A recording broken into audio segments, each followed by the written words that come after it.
Howdy, Aggs. Welcome to the Aggies Central post-game reaction, and I'm going prospecting tonight. I'm drilling for Kool-Aid, trying to find it anywhere I can. I'm not into this whole self-loathing, woe is me BS.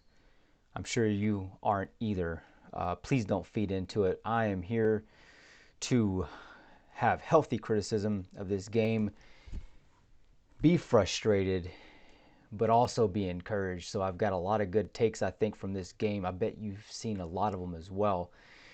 And let's go looking for that Kool-Aid, y'all. I mean, look, frustrating to get, a fifth loss on the season. Did not see it coming. But, let's focus on the good things, because as a commenter said in the last video, when walking through hell, don't stop. And what a great takeaway, to be quite honest. Because what are you going to do? You're just going to sit there and you're going to stop and you're going to burn? You're going to burn up in hell? Don't, if you're already there, keep going. The other side is bound to come up sometime if you have the strength. Do you have the strength? Can you make it through? The answer to that is yes. Aggies can make it through, and we will. Be patient. The story of the night was Connor Weigman. Most of us found out probably on about Thursday, maybe Friday. You know, it was a real shocker to me whenever I saw it announced. It was kept pretty quiet. One of the more quiet things that have been kept in a while, considering some of the leaks that had come out, which is good. That's actually good news. So some things have been shored up. Wow. He looked massively competent, right? Would you say that? I mean, looked crisp, looked comfortable, looked like he knew where everything was supposed to go. So it looks like we just drilled a new hole, and we're going to see what's going to come up. We drilled a couple others. We got some spurts. But did you see it? I mean, like, he made the offensive line look much better than they had been, right? I mean, they still had their issues. If you look closely, they still had quite a few issues. But he really minimized those. It really goes to show you what a elite QB can do. And he still had a couple of flubs, right? But wow. The action on the RPO was really smooth. He sold it really, really well. Great arm. I think he was 63% completion rate on the night. You know, he threw for 338 yards, 4 TDs, which has already been going around. People put it together really quick. That's the first time that's been done, I think, since 2013 Peach Bowl with Johnny playing against Duke. Wow, what a game. What a person to be compared to. It's early on. You know, Johnny didn't shy away from the comparisons. I don't think Weigman will either. He looks like he wants the part. He really does. I mean, a staggering stat, y'all. We have had 8 300-plus yard passing games against Power 5 opponents in the last 7 years. 7. Just averaging just over 1 300-yard passing game per year against Power 5. And he just did that on his first outing as a freshman. So the comparison's probably apt. Is he too big to play against it? I doubt it. We'll see. It's going to be fun to really watch. But we need more of that. We absolutely have to have more of that. It even helped out the running game quite a bit, right? I mean, he knew where to go with the ball when it needed to go. Diagnosed blitzes really well, considering. And really had great ball placement over the top. You know, that throw to Stewart was fantastic. He had an amazing game as well. So did Moose Muhammad. Look at, I mean, what it was like almost middle of the second quarter. A chain was like at 120 yards. Now we kind of went away from that, which was kind of a downer in the second and third quarter. But man, he really tore him off there for a while. Wow. So prospecting looking kind of good. But it's going to take a while to refine all this. And that's the way the business goes. You don't just pop up oil and all of a sudden start selling it the next day, make $1 million. It doesn't work like that. And we feel like we're in year 5 right now, and we ought to be, getting dividends on this at this point. I'm right there with you. I feel the same way. It's extremely frustrating. Um, you know, but the thing is we were not guaranteed for this to go exactly the way it was supposed to go. We weren't guaranteed to be comfortable the entire way. It wasn't supposed to be a stair step. That's what we hoped for. We were hoping for 9 wins, maybe 10 wins or more this year. It's not playing out like that, y'all. It's not playing out like that. What are you going to do? What are you going to do about it? You need to decide. You've got to decide now, because this is in my opinion, this is a turning point. This is the point at which we either lay down and die, or we get back up. Now, you're probably thinking, well, I'm just this lowly season ticket holder. I go to the games, I drive in, mind my own business, and do what I can. I'm not one of these big donors, shot callers that really make things happen. Okay, fine. You got a part too, and your part won't go unnoticed. It won't. So do what you can do. Do what you can do. You can do that in the form of support, going to the games, being positive, being patient, not attacking. And there's plenty of reasons to not be attacking right now. It feels like that's the thing to do. Being a 2%er is easy. Leaving early is easy. That's why we have that whole culture that we stay away from that, because that's easy. This ain't going to be easy. Stop worrying about whether or not it's going to be easy. We got too many people worried about whether or not that's going to be the case. This is going to be hard, y'all. This is a long road. It will be hard. And this ain't the only bump in the road either. There will be another.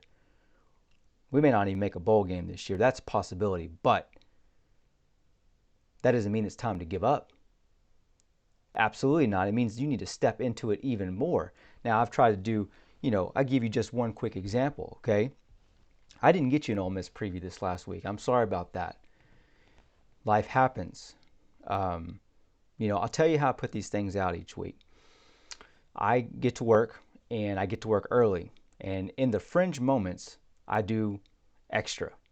Meaning, whenever I have a lunch, I don't take a lunch, and I work on this. Whenever I get home during dinner, I use a little bit of time here and there to put this stuff together, y'all. And this last week, I was pretty upset that we didn't have an entrance.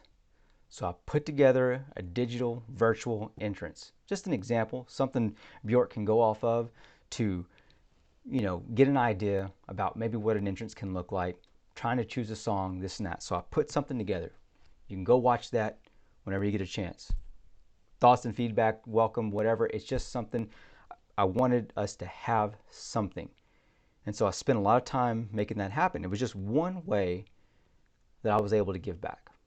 Okay? I don't know what your skills are. I don't know what you got. Every one of us can play a role in this. Okay? Every one of us can. There's good reasons to, and we will get to those. Okay? So, remember, the road to this natty, this SEC championship, New Year's Six Bowl, any of those things. We've been to the third one. It's long and hard. Just because you make it to one does not guarantee you the next one. Jimbo is right, though. In my opinion, we're right there. We are right there.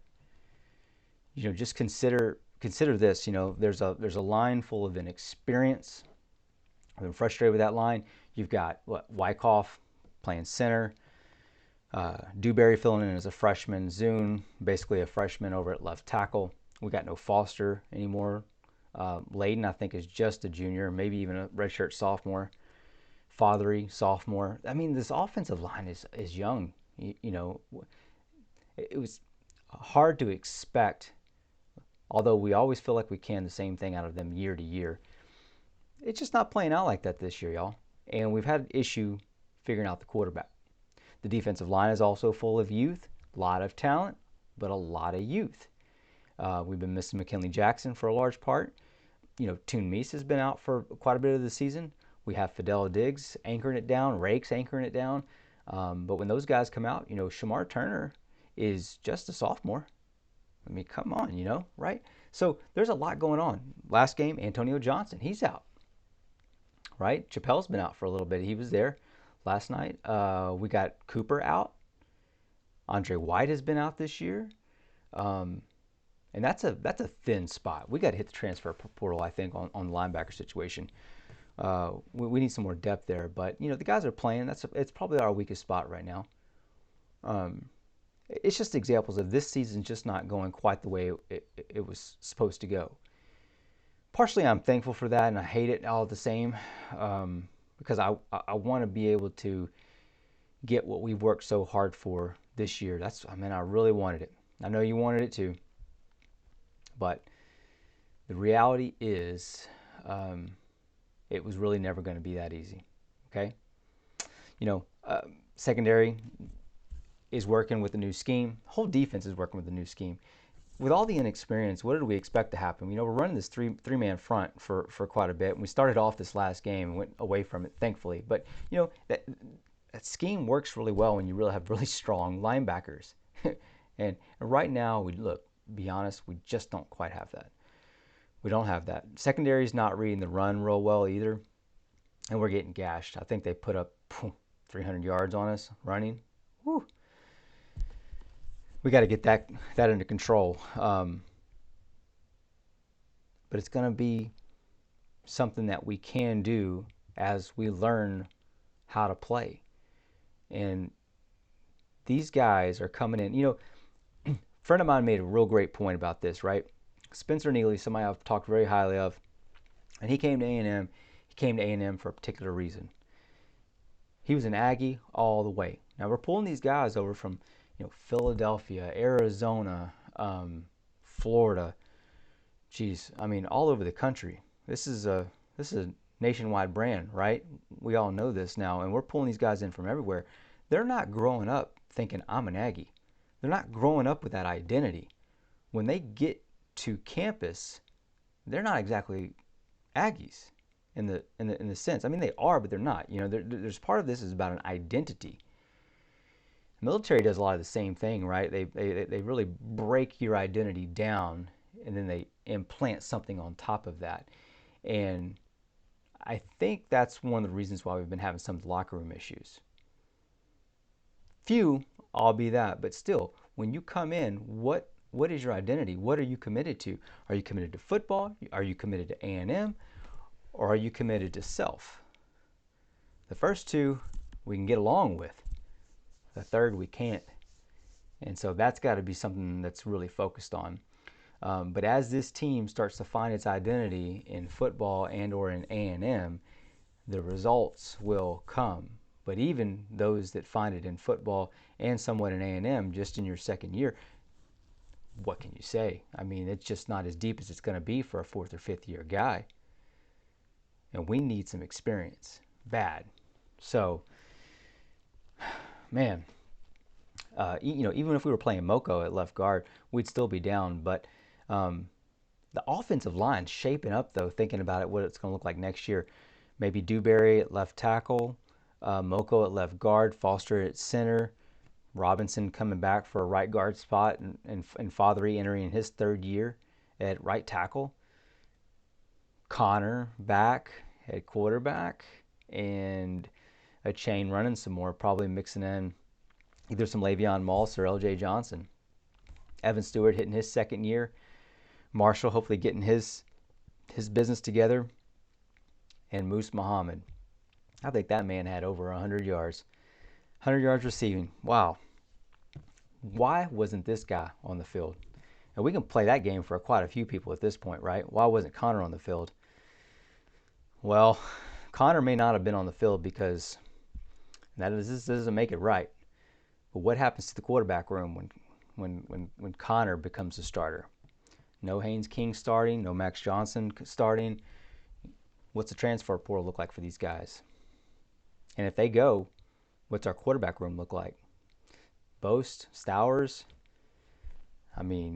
These are dicey prospects to have as a backup, right? We don't have a really great 23 prospect going as of right now.